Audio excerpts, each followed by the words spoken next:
네, 기자들이 직접 기업을 탐방한 후에 기업 소개해드리는 기업 탐탐 시간입니다. 오늘은 허윤영 기자와 함께합니다. 어서 오십시오. 네, 안녕하십니까. 안녕하세요. 네. 오늘은 옵트론텍에 대해서 소개를 해준다고 들었는데요. 네. 옵트론텍이야 주식시장에서도 잘 알려진 또 기업이기도 해요. 그런데 잘 알려진 거하고 이 기업을 잘 아는 거하고는 또 차이가 있다 보니까 그렇죠. 옵트론텍이 어떤 회사인지부터 한번 설명을 하고 저희가 키워드를 확인해야 될 것 같아요. 잘 알려졌다고 하니까 좀 당황스러운데 예. 처음에 좀 쉽게 소개를 해드리려고 제가 설명을 한번 해볼게요. 잘 예. 아신다고 하지만 그 렌즈 같은 거 보시면은 이 렌즈가 카메라나 아니면은 뭐 그 카메라에뿐만 들어가는 게 아니라 콘솔 게임 아니면은 뭐 프로젝터, 의료기기 이런 데도 많이 활용되고 있잖아요. 예. 예를 들면은 이 플레이스테이션이나 뭐 컴퓨터 CD 게임을 해보신 분들은 많이 알겠지만 그 자세히 보시면 CD 읽는 부분을 자세히 보시면은 조그만 렌즈 같은 형태의 그 읽는 부품이 들어가요. 예. 플레이스테이션에 들어가는 이 광학 렌즈를 만든 기업이 옵트론텍입니다. 네. 네. 그래서 이제 그 플레이스테이션 사례는 제가 좀 이해를 쉽게 돕기 위해 가져온 사례인데 쉽게 말해서 이 옵트론텍은 렌즈부터 필터 그리고 이걸 조립해서 만든 카메라까지 모든 광학 기술을 다루는 기업이다라고 생각하시면 될 것 같고 예. 네, 주력 제품은 이 스마트폰 카메라에 들어가는 광학 필터입니다. 그렇죠. 이 네. 부분에서 이제 시장에서 맞습니다. 많이 네. 아시는 거죠. 그 삼성전자의 뭐 갤럭시 S9 그리고 노트 8에 옵트론텍이 들어간 이 필름 필터가 들어가 있고요. 예. 그 외에 또 CCTV와 그 뭐 차량용 카메라, 프로젝터 등에 들어가는 광학 렌즈 사업 그리고 플러스로 가변 조리개 사업도 영위를 하고 있습니다. 예. 네. 뭐 앞에서 잘 알려졌다고는 얘기하는데 저도 이름은 많이 이렇게 언급을 했지 네. 이 회사가 직접적으로 어떤 또 신사업까지 갖고 있는 줄은 모르고 있으니까요. 그렇습니다. 네. 키워드를 통해서 하나하나 그럼 체크를 해보도록 하겠습니다. 주력 사업 부분에서부터 키워드 관련해서 한번 확인을 해보도록 하죠. 네. 예, 첫 번째 키워드 한번 볼까요? 기사회생이라고 했는데요. 어떤 사연이 있었습니까? 이 옵트론텍이라는 회사는 2014년에 예. 좀 굉장히 큰 어려움을 겪었어요. 그래서 스마트폰용 필터 시장에서 경쟁업체의 우선권을 빼앗겼고 그 결과 2014년에 영업 적자를 기록하는 좀 네. 수모를 당했거든요. 그래서 이런 위기에서 이 옵트론텍을 건져내준 게 바로 필름 필터입니다. 그래서 기존에 사용되던 좀 광학 렌즈 그 필터보다 더 얇게 그리고 내구성을 높인 게 특징인데 자세한 이야기는 준비된 영상으로 함께 들어보시겠습니다.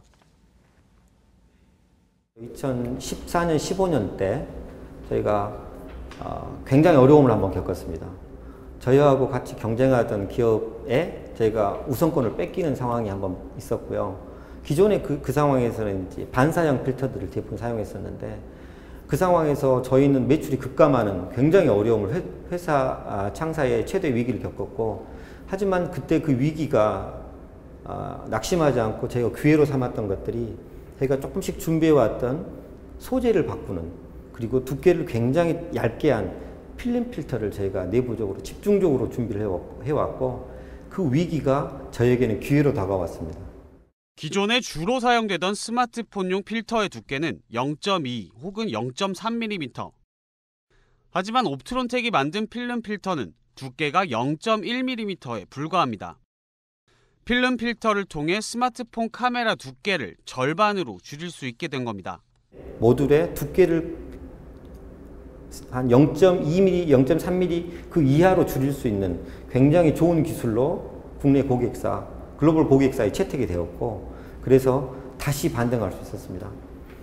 사실 저희가 그 상황에서 낙심했으면 저희는 아마 이런 기회가 없었을 텐데 그때 잡은 그 기회를 바탕으로 저희는 양산 기술과 제조 기술과 설계 기술을 집중적으로 보완했고 옵트론텍이 들으신 것처럼 기사 회생하는 우여곡절도 있었고 기술력을 바탕으로 이제 다시 한번 확장세를 이어가고 있는 건데요. 그러면 그 주력 사업에 대해서 바로 두 번째 키워드로 더 이야기를 확장해 보도록 하겠습니다.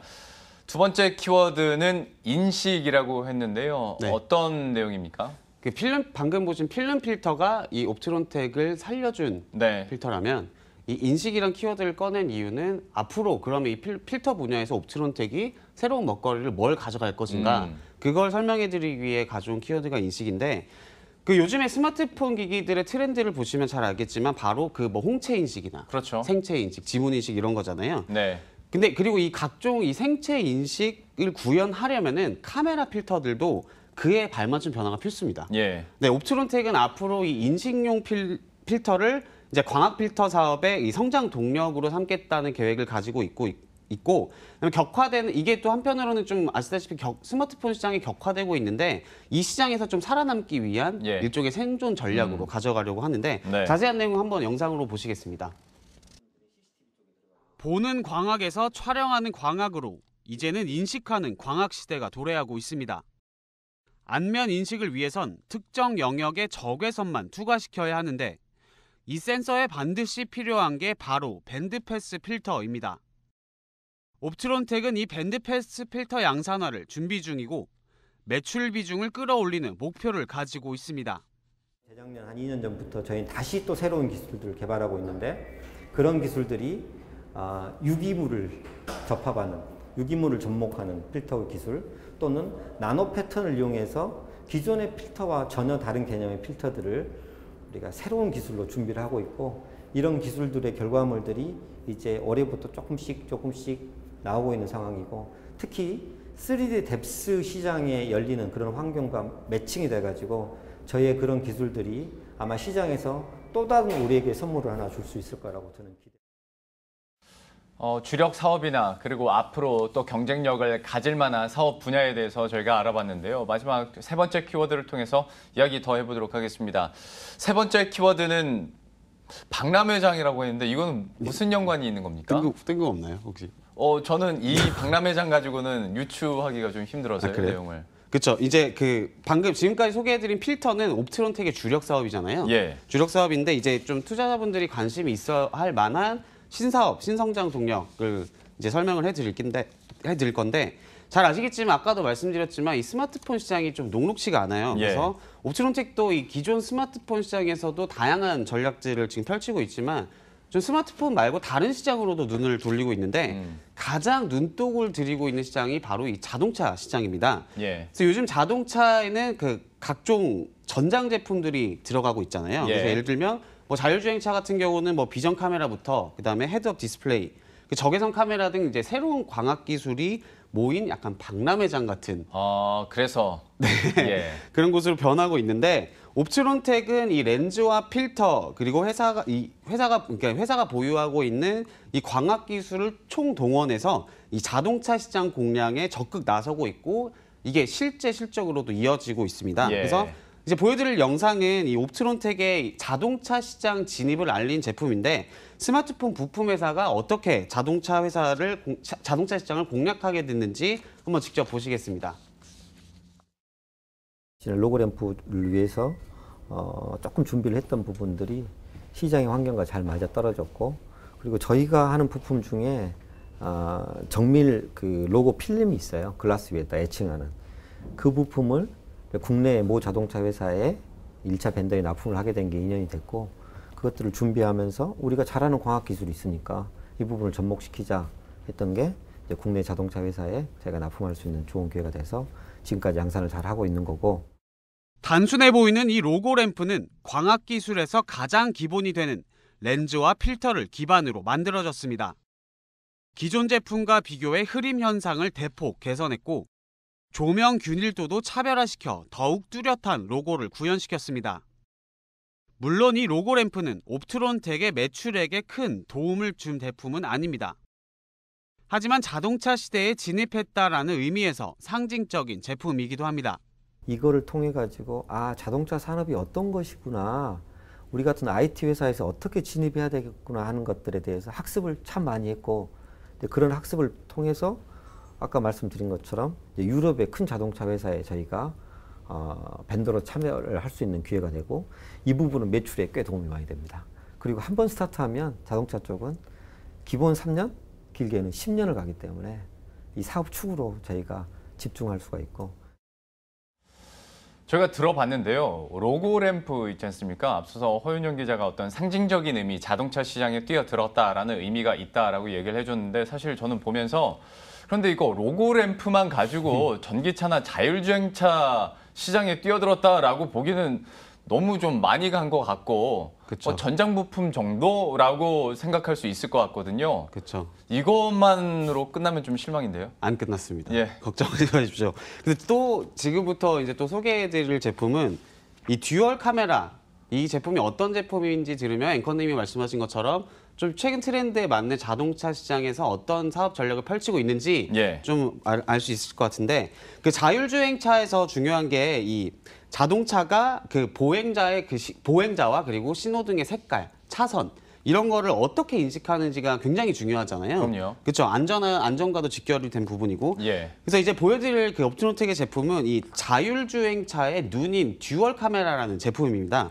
이 옵트론텍이 약 3년 전부터 개발한 자율주행용 광학 렌즈 그리고 이제 적외선 카메라가 결합된 제품인데 그 쉽게 말하면 이 불빛이 없는 밤에도 자율주행차가 신호등 색깔 등을 인식할 수 있도록 해주는 제품입니다. 한번 직접 영상을 같이 보시겠습니다.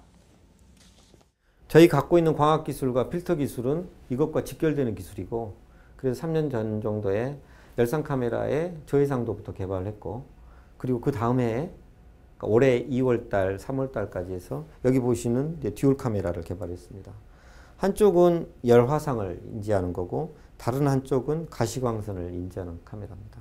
그래서 어느 특정한 환경에서 열상과 가시광선을 동시에, 이 이야기는 전혀 빛이 없는 환경에서도 살아있는 생명체라든가 발열체의 어떤 물체의 형태라든가 동작성을 인식할 수 있고, 광학 렌즈의 수요가 CCTV와 프로젝터, 디지털 카메라에서 이제 자율주행차로 이동하고 있습니다. 2014년 3천만 개 수준이었던 차량용 이미지 센서 시장 규모는 오는 2020년 1억 1,600만 개로 약 4배 가까이 성장할 것으로 전망됩니다. 옵트론텍은 그간 쌓아온 광학 기술을 토대로 2년 전부터 자율주행용 광학 렌즈를 양산하기 시작했습니다. 현재는 적외선 영역과 가시광선 영역의 화면이 나뉘어서 보여지지만 이를 한 화면에 담아내는 싱글 이미지 카메라 개발을 내년까지 완료하는 걸 목표로 하고 있습니다. 열상 카메라에 실제 칼라 없는 카메라에다가 우리가 알고 있는 백색에 들어가는 일반 가시광선 카메라에 얻은 정보를 오버래핑 해가지고 칼라가 없는 열상에 실제 칼라를 입히는 기술들을 우리가 개발을 내년 초까지 할 거고요. 향후에 한 2, 3년 뒤에는 국내 자동차에서도 이 열상 카메라가 장착돼서 우리가 눈으로 볼 수 있는 그런 환경이 될 거라고 생각합니다. 네, 이렇게 해서 옵트론텍에 대한 주요 사업 분야에 대해서 이야기를 해봤는데요. 자율주행 시장에서도 역시 옵트론텍이 더 많이 언급되기를 저희가 기대해 보도록 하겠습니다. 지금까지 허윤영 기자와 함께했습니다. 고맙습니다. 네, 고맙습니다.